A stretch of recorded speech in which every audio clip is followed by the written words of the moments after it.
नमस्कार दोस्तों। आज के इस वीडियो में हम जानेंगे कि किसी भी पेशेंट को अगर गोल ब्लैडर में स्टोन है या फिर पित्ताशय में पथरी है तो उसके लिए पेशेंट को सीटी स्कैन करवाना चाहिए या एमआरआई। जनरली जो गोल ब्लैडर स्टोन है वो हमारे इंडिया में बहुत कॉमन है और वो फीमेल में ज़्यादातर कॉमन है और वो सोनोग्राफी में तो हमें दिख जाते हैं, लेकिन फिर पेशेंट को कन्फ्यूज़न होता है कि फिर आगे क्या करवाए, सीटी स्कैन या फिर एमआरआई। एक पेशेंट ने हमें रिपोर्ट भेजा था कि मैंने एक जगह पर सोनोग्राफी करवाई और उसमें लिखा था कि मल्टीपल स्मॉल कैल्कुलाई गोल ब्लैडर में। तो इसको मेडिकल टर्मिनोलॉजी में बोलते हैं कि चेंजेस ऑफ कोलीलिथियासिस। कोलीलिथियासिस का मीनिंग होता है गोल ब्लैडर कैल्कुलाई विदाउट कोलिसिस्टेटिस, मतलब उस टाइम पे पेशेंट को गोल ब्लैडर का इन्फेक्शन नहीं था। फिर पेशेंट ने सीटी स्कैन करवाया तो उसमें पेशेंट ने देखा कि उसमें कहीं पर भी गोल ब्लैडर का मेंशन किया हुआ नहीं है, मतलब गोल ब्लैडर में स्टोन है वैसा मेंशन किया हुआ नहीं है। लिखा है कि gall bladder distended without intrinsic mass lesion, मतलब कि गोल ब्लैडर में कोई ट्यूमर नहीं है, लेकिन स्टोन के बारे में कुछ नहीं लिखा है। फिर पेशेंट को समझाया कि आप ये जो लाइन है ये पढ़िए, उसमें लिखा है कि रेडियोल्यूसेंट गोल ब्लैडर स्टोन और CBD stone can not be evaluated on CT scan. इसका क्या मतलब हुआ? उसका मतलब ये हुआ कि जो भी गोल ब्लैडर या सीबीडी के स्टोन होते हैं या फिर बिलियरी स्टोन होते हैं वो जनरली रेडियोल्यूसेंट होते हैं। अभी हम देखते हैं कि रेडियोल्यूसेंट जो स्टोन होते हैं वो रेडियो मतलब वो उसमें से एक्सरे पास हो जाते हैं। तो अभी इसमें देखते हैं कि कितने परसेंटेज गोल ब्लैडर स्टोन है वो रेडियो ओपेक है। तो इसमें हमें पता चलता है कि only 15 to 20% gall stones are radio opaque, मतलब उसमें से एक्सरे पास नहीं होते हैं और वो फिर हमें आइदर एक्सरे में या फिर सीटी स्कैन में दिखते हैं। इसके कंपैरिजन में अगर हम देखें तो जो रीनल कैल्कुलम मतलब जो किडनी के स्टोन होते हैं उसमें हम देखें तो ऑलमोस्ट 90% जितने जो रीनल स्टोन होते हैं या फिर किडनी के जो स्टोन होते हैं वो रेडियो ओपेक होते हैं। उसका मतलब ये कि उसमें से एक्सरे पास नहीं होते हैं और उसकी एक इमेज बनती है, जबकि गोल ब्लैडर स्टोन में only 15 to 20% gall bladder stone are radio opaque, मतलब 15 से 20% की इमेज बनती है, बाकी के जो स्टोन होते हैं उसकी इमेज नहीं बनती है। तो ये रेडियोल्यूसेंट और रेडियो ओपेक का मतलब क्या होता है? तो जनरली कोई भी ऑब्जेक्ट या स्ट्रक्चर है उसमें से एक्सरे जो होते हैं वो कम्प्लीटली पास हो जाए, मतलब 100% उसमें से पास हो जाए और उसकी कोई इमेज ना बने तो उसको बोलते हैं रेडियोल्यूसेंट। और अगर कोई ऐसा स्ट्रक्चर है कि जिसमें से एक्सरे पास ना हो पाए या फिर वो पार्शियली पास हो पाए तो और उसकी एक इमेज बनती है तो उसको बोलते हैं रेडियो ओपेक। जब भी कोई भी एक्सरे, इस इमेज में हम देखते हैं कि एक्सरे ट्यूब और ये पेशेंट है और यहाँ पर वो फिल्म या फिर कैसेट लगी होती है। तो जब भी एक्सरे ह्यूमन बॉडी से पास होते हैं तो कुछ ऐसे स्ट्रक्चर होते हैं उसमें से एक्सरे पास हो जाते हैं और कुछ स्ट्रक्चर में से एक्सरे पास नहीं हो पाते। तो उस जो एक्सरे पास हो जाए उस स्ट्रक्चर को बोलते हैं रेडियोल्यूसेंट और जो पास नहीं हो पाए वो बोलते हैं रेडियो ओपेक। जैसे अभी इस इमेज में हम देखें तो इसमें ये राइट साइड का लंग है और ये लेफ्ट साइड का लंग है। इसमें आप क्लियर कट देख सकते होंगे कि जो लेफ्ट साइड का लंग है ये थोड़ा सा ज़्यादा डार्क है और जो राइट साइड का लंग है वो ग्रेइश टाइप का या फिर पार्शियली डार्क है। तो इसका क्या मतलब है? तो इसका मतलब ये है कि ये जो लेफ्ट साइड का लंग है या फिर लेफ्ट साइड की जो थोरेसिक कैविटी है इसमें एयर आ चुकी है और इसको मेडिकल कंडीशन में बोलते हैं न्यूमोथोरेक्स। इसमें इस पेशेंट में लेफ्ट साइड ये न्यूमोथोरेक्स है और ये कम्प्लीटली एयर है जो लंग के बाहर है, मतलब ये जो हमारी रिब्स है और ये जो लंग है ये कोलैप्स हो चुका है, मतलब because of air in the pleural cavity ये जो लंग है वो कोलैप्स हो चुका है। ये लंग है ये पूरा का पूरा मतलब डिस्टेंडेड है, इसके अंदर लंग के अंदर खुद के अंदर एयर है, लेकिन इसमें क्या है कि लंग से एयर बाहर निकल चुकी है और ये लंग पूरा का पूरा कोलैप्स या फिर सिकुड़ चुका है। तो इस कंडीशन को बोलते हैं न्यूमोथोरेक्स। अब इसमें आप देख सकते हैं कि ये जो डार्क एरिया है ये पूरी की पूरी नॉर्मल एयर है जो लंग के बाहर है, इसलिए ये हमें ज़्यादा डार्क दिखती है। तो ये रेडियोल्यूसेंट बोलेंगे ये एरिया, और ये जो पार्ट है इसको थोड़ा सा रेडियो ओपेक बोलेंगे। इसमें भी अगर हम देखें तो ये जो बीच में जो वर्टिब्रा होती है मतलब रीढ़ की हड्डी होती है उसमें से एक्सरे पास नहीं हो पाता। इवन रीढ़ की हड्डी के आगे भी कुछ स्ट्रक्चर होते हैं वो सब मिला के उसमें से एक्सरे पास नहीं होते। तो इसकी जो इमेज बनती है वो रेडियो ओपेक होती है और ये जो इमेज है ये रेडियोल्यूसेंट है। तो इस तरह से हम रेडियोल्यूसेंट और रेडियो ओपेक में डिफरेंस कर पाते हैं।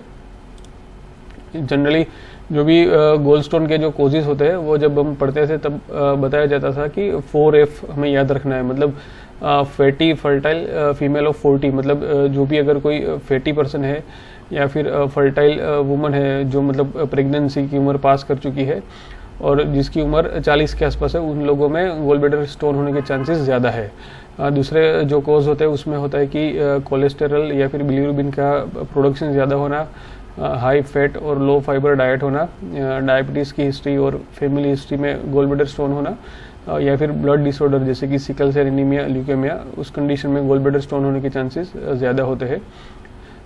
फिर से एक बार फटाफट रिवीजन कर लेते हैं कि ये गोल ब्लैडर है और फिर ये सिस्टिक डक्ट है। गोल ब्लैडर में से बाइल सिस्टिक डक्ट में से होके सीबीडी में जाता है। ये right hepatic duct, left hepatic duct और कॉमन हिपेटिक डक्ट है। तो जब भी कोई गोल ब्लैडर में से स्टोन होता है या फिर वो पास होता है तो ये इस रास्ते से होके नीचे जाता है। इस इमेज में हम देखते हैं कि ये जो गोल ब्लैडर का स्टोन होता है ये यहाँ से होके यहाँ पर जाता है और उसकी साइज़ अगर बड़ी है तो वो वहाँ पर फंस जाता है। ये अलग अलग लेवल है जहाँ पर ये गोल ब्लैडर का स्टोन फंस सकते हैं। इस इमेज में आप देख सकते हैं इवन वो ये पेनक्रियाटिक डक्ट जो है, ये पेनक्रियाटिक डक्ट है, उसको भी ऑब्स्ट्रक्ट कर सकता है। तो गोल ब्लैडर का जो स्टोन होता है उसको मेडिकल कंडीशन में बोलते हैं कोलीलिथियासिस। अभी कॉम्प्लिकेशन क्या हो सकते हैं गोल ब्लैडर स्टोन के, तो जो सबसे मोस्ट कॉमन होता है वो होता है कोलिसिस्टिस, मतलब इन्फेक्शन हो जाना गोल ब्लैडर का, और उस कंडीशन में पेन और फीवर होता है। और कभी कभी गोल ब्लैडर में परफोरेशन, मतलब वो गोल ब्लैडर फट जाता है, तो उस कंडीशन को बोलते हैं परफोरेटेड कोलिसिस्टिस। जब स्टोन सीबीडी को ब्लॉक करता है तो उसकी वजह से पेन होता है, फीवर होता है और जॉन्डिस भी होता है। जब वो पेनक्रियाटिक डक्ट मतलब पीडी को ब्लॉक करता है तो उसकी वजह से पेनक्रियाटाइटिस हो सकता है और उसकी वजह से पेशेंट को सीवियर अपर एब्डोमिनल पेन, मतलब बीच में ऊपर के भाग में पेन होता है और वो पेन बैक साइड में भी जाता है। और कभी कभी कंटिन्यूस इरिटेशन की वजह से और कंटिन्यूस स्टोन की वजह से गोल ब्लैडर कैंसर भी हो सकता है।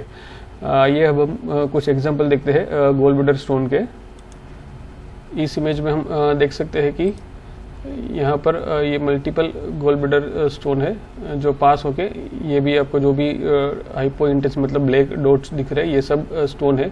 ये गोल ब्लैडर है और ये सीबीडी है। तो गोल ब्लैडर से होके स्टोन सीबीडी में जा चुके हैं, लेकिन उसके साथ ही उसी पेशेंट की अगर प्लेन या सिटी स्कैन की इमेज देखें तो यहाँ पर ऐसा कोई भी हमको हाइपरडेंस या फिर रेडियोपेक स्ट्रक्चर नहीं दिखता है। तो उसका मतलब ये हुआ कि ये जो भी स्टोन थे गोल ब्लैडर के वो सब रेडियोल्यूसेंट थे, मतलब उसमें से एक्सरे पास हो चुके हैं और उसकी इमेज क्रिएट नहीं हुई है। सिटी स्कैन भी जो फिजियोलॉजी पे या फिर जिस फंक्शन पे काम करता है वो एक्सरे ही होता है। उसमें एक्सरे की ट्यूब होती है जो रोटेशन करती है, मतलब वो रोटेट करती है, वो स्टेटिक नहीं होती है। तो एक्सरे तो सिटी स्कैन का प्रिंसिपल भी एक्सरे के ऊपर ही है और एमआरआई में एक्सरे का यूज़ नहीं होता है। उसकी वजह से एमआरआई में हमें गोल ब्लैडर स्टोन की इमेज अप्रिशिएट होती है। ये दूसरे पेशेंट में अगर हम देखें तो यहाँ पर हमें मल्टीपल ऐसे छोटे छोटे दाने जैसे डॉट्स दिख रहे हैं, ये सब गोल ब्लैडर स्टोन है। और इवन यहाँ पर सीबीडी में भी हमें एक ये छोटा सा डॉट दिख रहा है, तो ये भी गोल ब्लैडर का स्टोन है जो सीबीडी में पास हो चुका है। और इवन यहाँ पर भी है जिसकी वजह से ये सीबीडी ब्लॉक हो चुकी है और प्रोक्सिमल बिलियरी डायलेट हो चुकी है। ये सारे गोल स्टोन ये हमें यहाँ पर नहीं दिख रहे और ये रेडियोल्यूसेंट गोल स्टोन है। तो जनरली अगर पेशेंट को गोल ब्लैडर में स्टोन हो और उसके लिए कोई इन्वेस्टिगेशन करवाना हो तो MRI would be ideal condition. कुछ ऐसे स्टोन होते हैं जो हमें सिटी स्कैन और एमआरआई दोनों में दिख सकते हैं। ये हम उसके एग्जांपल देखते हैं। इस इमेज में हम देखते हैं कि ये बड़ा सा गोल ब्लैडर में स्टोन है और ये गोल ब्लैडर स्टोन रेडियो ओपेक भी है, मतलब इसमें एक्सरे पास नहीं हुए हैं और इसकी एक इमेज बनी है। तो ये एक radio OPEC gall bladder calculus है जो हमें एमआरआई में भी और सिटी स्कैन दोनों में दिख रहा है। इस पेशेंट में देखें तो ये जो गोल ब्लैडर है ये ओवर डिस्टेंडेड है, मतलब ये ज़्यादा ही फुला हुआ है और इसके आजू बाजू में पेरिकोलिसिस्टिक फैट स्टैंडिंग मतलब इन्फ्लामेटरी चेंजेस या फिर सूजन के चेंजेस है और इसकी वॉल भी थिक हो चुकी है। तो इसमें डाउट है कि कहीं पर भी गोल ब्लैडर में स्टोन या फिर सीबीडी में स्टोन होना चाहिए, लेकिन वो हमें क्लियरली दिख नहीं रहा था। लेकिन अभी इसी पेशेंट का अगर हम सिटी स्कैन का इमेज देखें तो ये गोल ब्लैडर का स्टोन यहाँ पर फंस चुका था, मतलब वो हमने जो इमेज देखी थी कि सिस्टिक डक्ट और नेक का जो जंक्शन होता है वहाँ पर ये गोल ब्लैडर स्टोन फंस जाते हैं और उसकी वजह से ये जो आगे का गोल ब्लैडर है ये पूरा का पूरा डिस्टेंट हो चुका था और ये उसमें कोलिसिस्टिस के चेंजेस है, मतलब उसमें गोल ब्लैडर में इन्फेक्शन था। तो इस तरह से कभी कभी हमें ऐसा ज़रूरी नहीं है कि हर बार एमआरआई में भी स्टोन दिखेगा ही, तो उसकी वजह से हम जो सीटी स्कैन के कट लेते हैं तो उसमें हमें पता चलता है कि एक जो स्टोन है वो यहाँ पर फंसा हुआ है। जनरली जो हमारा प्रोटोकॉल होता है वो यही होता है कि अगर क्लियरली एमआरसीपी में या फिर सीटी स्कैन में एमआरसीपी में स्टोन ना दिखे तो हम सीटी स्कैन के कट लेते हैं, तो उसमें हमें अच्छी तरह से ये गॉल ब्लैडर स्टोन दिख जाते हैं।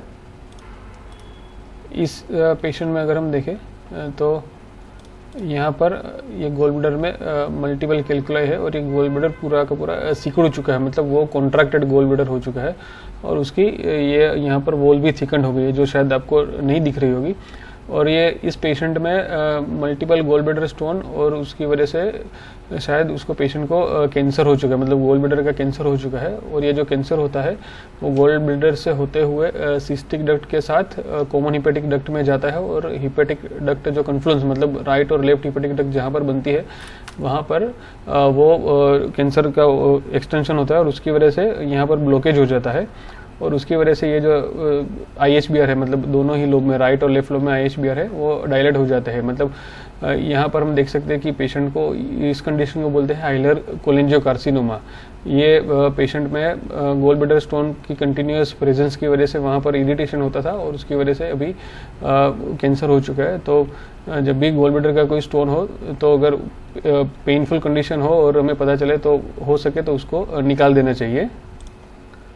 यहाँ पर किसी और पेशेंट में अगर हम देखें तो ये गॉल ब्लैडर है, ये नॉर्मल है, ये कॉमन बाइल डक्ट है, ये नॉर्मल है और यहाँ पर हमें ये जो दिख रही है ये पेनक्रियाटिक डक्ट है, मतलब ये पूरी की पूरी पेनक्रियाटिक डक्ट है जो डायलेटेड है और उसके आजू बाजू का जो पेरेन्काइमा है उसकी एट्रोफी हो चुकी है। मतलब एट्रोफी का मतलब होता है कि वो पेरेन्काइमा लॉस हो चुका है या फिर उसमें वॉल्यूम लॉस हो चुका है।